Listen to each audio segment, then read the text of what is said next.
أبو جهل حق عند أفلته كحدتي حشيلو كحدته مريزو. عمر بن الخطاب قال حق مسبرهلو أي تخوينا مسحق لي سعابلو كيلو أسلموا بتحت سيدنا محمد صلى الله عليه وسلم تسريعوا نهلك الخليفة الراشد إبهال كسعلومي أعدل إنسان إبهال كسعلومي رضي الله عنه وأرضاه. انتهي يبلا له سمعوا لهم كبرى سمعتنا يبلا له واي أنا واسوك الأمالسي واي أنا لبام سبعي إيه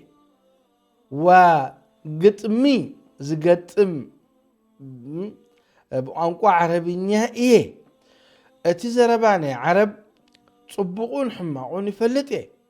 انت إذا في الرحلة لني كاب سبعي إذا سمعوا اتزربوا صبقوا تخوينو مرحبا إلى قبولة إيه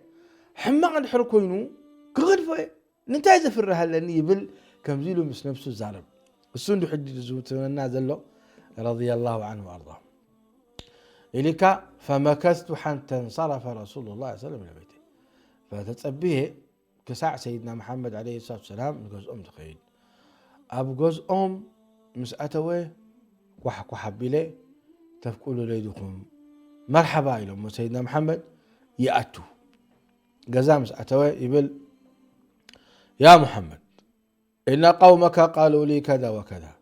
فوالله ما بريح يخوفونني أمرك حتى سددت أذني بكرسف لئلا أسمع قولك ثم أبى الله إلا أن يسمعني قولك فسمعته قولا حسنا فاعرض علي أمرك. الله يبل أو محمد بيتسبك وحبرة سبك بآخر بطعمي أفرحوا مني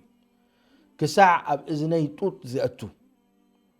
أمو لكن كأني رب ما سبحانه وتعالى خير دليل ليك سمع قال ناتكا وتسمعك وخاني ما شاء الله طعم قال صبوع زربا انت يحس قال لا خاسكي نقرني يقولوا. فسيدنا محمد عليه الصلاة والسلام سلمنا انتاخم مخانو نرب سبحانه وتعالى طريقهم تجزاء ربي سبحانه وتعالى خليقك نعو يخاتبل وأنا دما صلة الرحم امتئه وصبوع رباحي زي امتئه شرائع الإسلام باختصار نقلوا نبلكم ان الطفيل بن عمرو الدوسي دحرايبل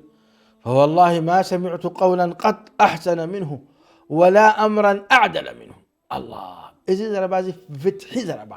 فتح زربا ظلم ده يقول له قفع ده يقول له زربا الظلم زي يقول له زربا نور زخونسي